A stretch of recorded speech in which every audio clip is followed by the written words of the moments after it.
네, 안녕하세요. 가맹종합지원센터 한승미주입니다. 가맹종합지원센터에서는 지금까지 가맹사업법과 관련된 다양한 교육을 진행해 왔습니다. 이번 시간에는 저희가 지금껏 학습했던 가맹사업법이 법원 판결에 실제로 어떻게 적용되고 있는지 그 사례를 살펴보도록 하겠습니다. 이번 교육을 통해 우리는 가맹사업법과 관련하여 특히 의미가 있는 주요 판례의 배경과 관련 법령, 판결 내용과 그 의의 등을 구체적으로 살펴보면서 가맹사업법이 실제 우리 삶에 어떻게 적용될 수 있는지 확인할 수 있을 것입니다. 이번 에피소드 1 교육은 김동현 변호사님과 함께 진행할 예정이니 많은 시청 부탁드립니다. 네, 안녕하세요. 잘 부탁드립니다. 네, 저도 잘 부탁드립니다. 이제부터는 이번 교육 시간에 살펴볼 첫 번째 판례가 무엇인지 알아볼 텐데요. 김 변호사님, 오늘의 판례는 무엇인가요? 네. 오늘 이 시간에 좀 알아볼 판례는 바로 2022년 5월에 선고가 있었던 최신 판례인데요. 재판 내용을 좀 요약을 드리자면 가맹점 사업자가 이제 액세서리 가맹본부를 상대로 허위 과장 광고로 인한 그 손해배상을 청구하는 소를 좀 제기한 사건이라고 할 수 있겠습니다.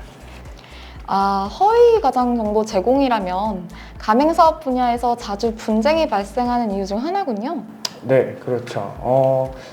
지금부터 좀 사건 내용을 좀 자세히 좀 살펴보면요. 사건이 이제 2015년으로 거슬러 갑니다. 그래서 이제 액세서리 가맹본부인 이제 피고가 2014년부터 100개 이상의 그 가맹점 사업자와 가맹 계약을 좀 유지를 하고 있는 가맹본부입니다. 그리고 이제 가맹점 사업자 A, B, C라고 하면 이들이 이제 원고가 되었는데요. 이 원고들이 이제 Q 가맹본부에서 좀 제공한 예상 매출액 산정서를 토대로 일단은 이제 2015년경에 이제 가맹 계약을 좀 체결을 하게 됩니다.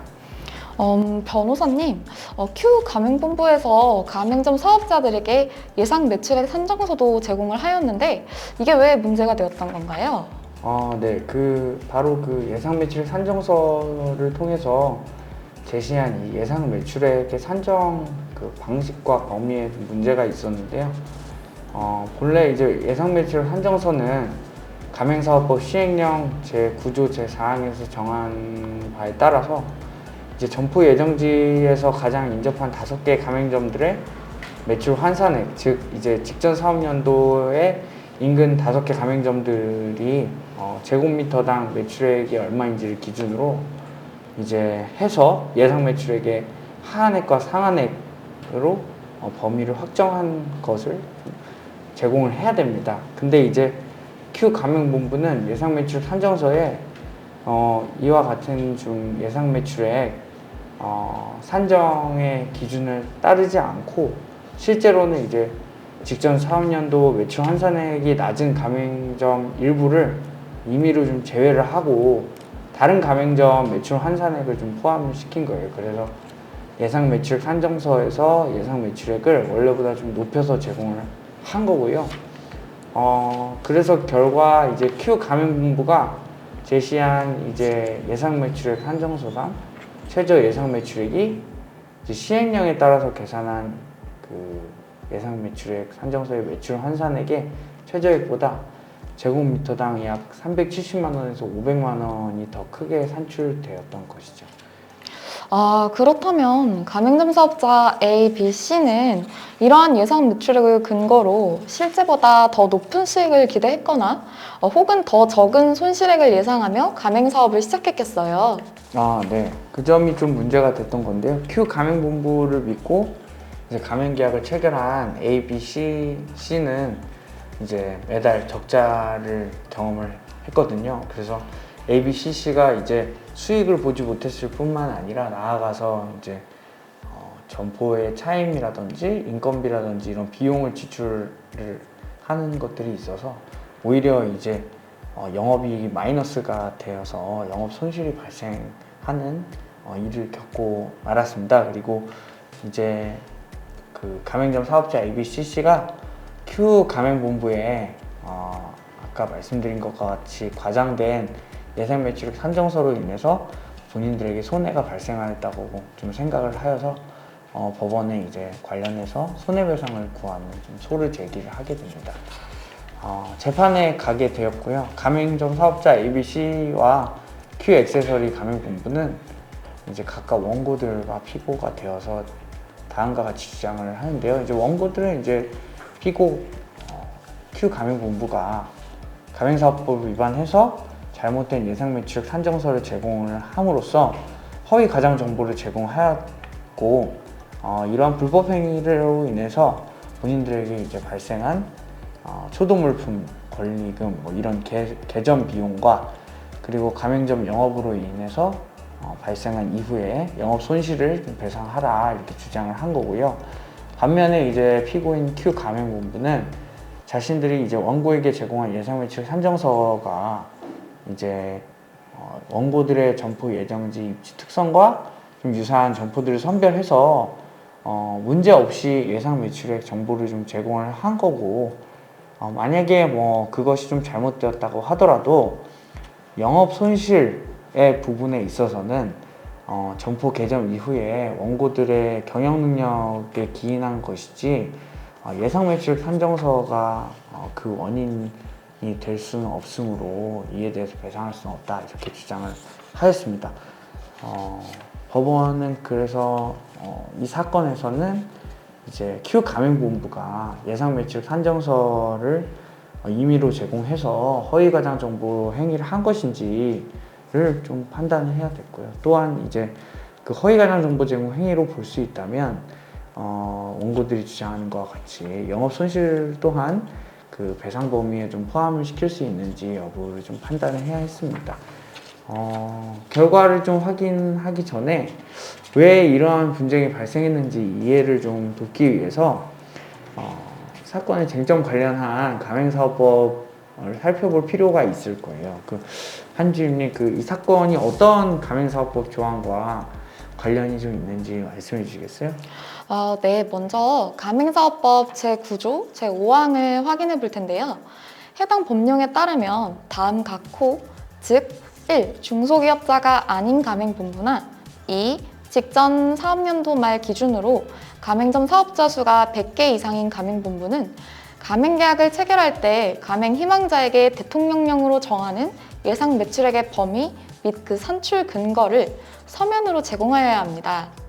본 판례에 등장한 Q 가맹본부 또한 가맹점 사업자 수가 100개 이상이었기 때문에 원고들에게 예상 매출액 산정서를 제공해야 했죠. 아울러 본 조항에서 말하는 대통령령으로 정하는 예상 매출액의 범위 및 산출 근거와 관련하여서는 가맹사업법 시행령 제9조 제4항에서 확인하실 수가 있는데요.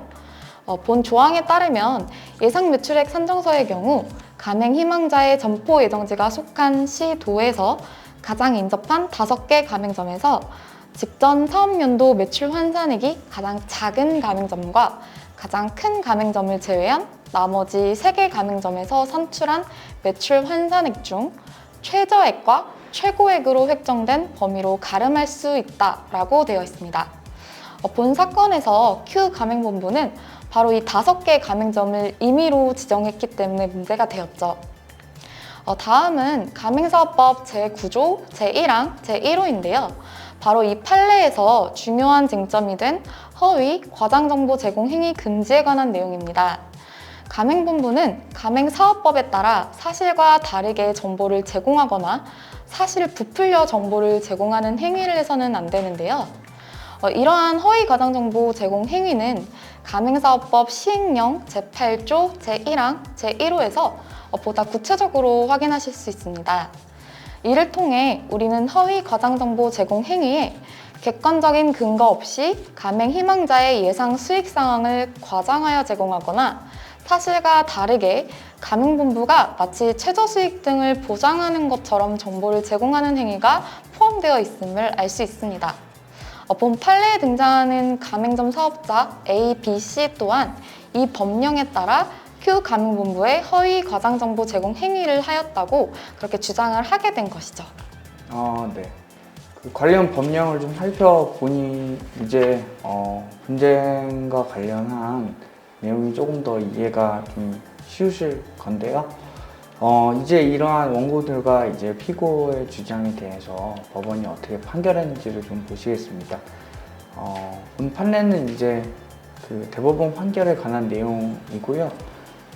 이에 대한 1심과 2심 내용을 좀 간략히 말씀드리면 1심, 2심 모두 이제 큐 가맹본부의 과장된 이제 예상 매출액 산정서 제공 행위를 이제 허위 가장 정보 제공 행위로 보아서 큐 가맹본부가 불법 행위로 인해 손해배상 책임을 부담한다라고 인정하였습니다. 그런데 이제 손해배상 범위에 관해서는 좀 판단이 달랐는데요. 1심은 이제 가맹점 사업자 A, B, C가 입은 개점 이후에 영업손실 또한 그 배상 범위에 포함을 시켰지만 2심에서는 이제 이를 배상 범위에 포함시킬 수는 없다 이렇게 판단을 하였습니다. 지인님, 그렇다면 이제 대법원은 어떻게 좀 판단을 했을지 혹시 아시겠어요? 원고들의 영업 적자가 심각한 수준인 건 안타까운 일이지만 2심 판결처럼 그러한 적자가 큐 가맹본부의 위법 행위와 또 상당한 관련이 있다고 보기는 어려울 것 같아요. 네, 그렇지만 대법원은 이제 2심에서 원고들이 이제 패소했던 영업손실 손해배상 청구 부분 파기를 했고 이걸 이제 서울고등법원에 환송을 했습니다. 그러니까 내용인즉슨 이제 영업손실 또한 배상 범위에 좀 포함이 되어야 한다는 내용이 있는 것이죠. 네. 그렇군요. 그렇다면 변호사님, 대법원에서 왜 이런 판결을 내린 것인지 판단 근거를 좀 말씀해 주시겠어요? 네, 이 부분은 좀 사건 쟁점이었던 손해배상 책임 발생의 여부와 그 배상 범위로 좀 나눠서 말씀을 드릴 필요가 있을 것 같아요.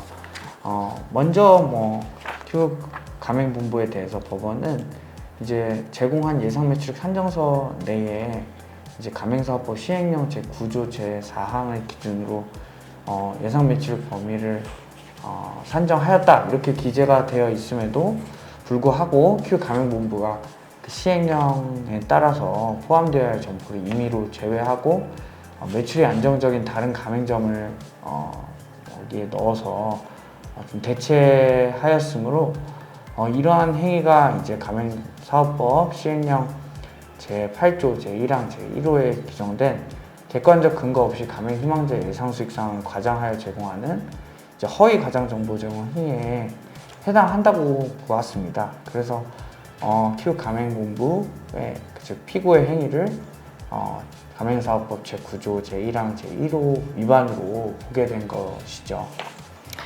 그렇군요. 결과적으로 대법원은 원고들이 피고가 제공한 잘못된 정보에 따라 가맹계약을 체결하여 손해가 발생한 것이므로 피고의 손해배상 책임을 인정한 것이겠어요. 변호사님, 그렇다면 왜 원고들의 영업손실 또한 손해배상 범위에 포함되게 된 걸까요? 원고들이 영업손실이 난 이유에는 물론 피고의 불법 행위도 있겠지만 원고들의 가맹점 운영 능력이나 혹은 시장 상황과 같은 것들이 좀 복합적으로 구분되지 않은 채 포함되어 있었을 텐데요. 네, 그렇긴 합니다. 이 부분이 이제 이 판례가 중요하다고 생각되는 부분인데요.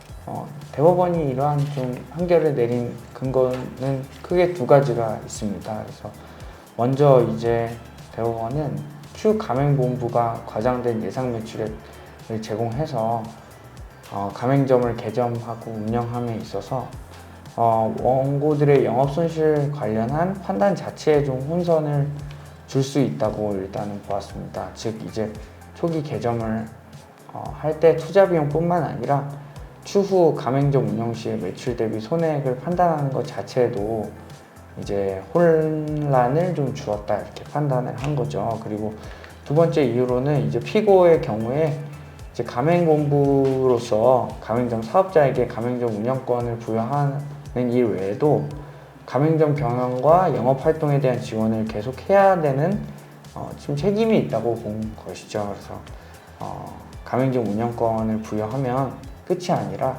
이후에 이제 점포 운영이 잘 되고 있는지 지속적으로 좀 관여를 해야 되고 지원을 해야 되는 그 가맹 계약상 그리고 가맹 사업법상 좀 책임이 있다고 본 것입니다. 그래서 이제 큐 가맹본부는 과장된 예상 매출 산정서를 제공함으로써 가맹점 사업자 A, B, C가 영업 손실을 볼 것을 어느 정도 예측을 할 수 있었다 이렇게 보험이 바람직하고, 따라서 이제 원고들의 영업 손실 또한 피고의 손해배상 범위에 포함시키는 게 타당하다라고 보았던 것입니다. 네, 그렇군요. 그렇다면 이러한 판결을 통해서 가맹본부의 허위 과장 정보 제공으로 인해 가맹계약을 체결한 경우 가맹점 사업자가 입은 영업 손실도 가맹본부가 배상해야 할 손해배상액에 포함된다는 것과 또 그 손해액 인정 범위, 인정 방법 또한 좀 명확해졌겠어요. 네, 맞습니다. 이를 통해서 이제 가맹 희망자나 가맹점 사업자에 대한 보호를 좀 두텁게 했다, 이런 측면에서 의미가 있겠죠. 인터넷을 제가 찾아보니까 본 판례 재판 결과가 기사로도 좀 많이 나와 있더라고요. 이를 통해 본 재판 결과가 가맹사업법상 중요한 판례였다는 것을 더욱 잘 알 수 있었습니다. 네, 맞습니다. 그렇지만 이제 한 가지 좀 주의해야 될 것은 이제 같은 허위 과장 정보 제공 행위라고 하더라도 그리고 이에 관련된 사건이라고 하더라도 좀 개별 구체적인 상황이나 법 개정 시기나 특별한 사정이나 이런 것들에 따라서 결과가 좀 달라질 수는 있으니까 그 점만 좀 유의를 해주시면 좋을 것 같아요. 네, 이제 저희가 준비한 1차 판례 교육은 이렇게 마무리되었는데요. 앞으로도 이러한 실제 사건이나 판례 교육을 통해 가맹 희망자와 가맹 사업자분들께서 가맹 사업법에 대해 실질적으로 더 잘 알아가실 수 있도록 노력하겠습니다. 감사합니다.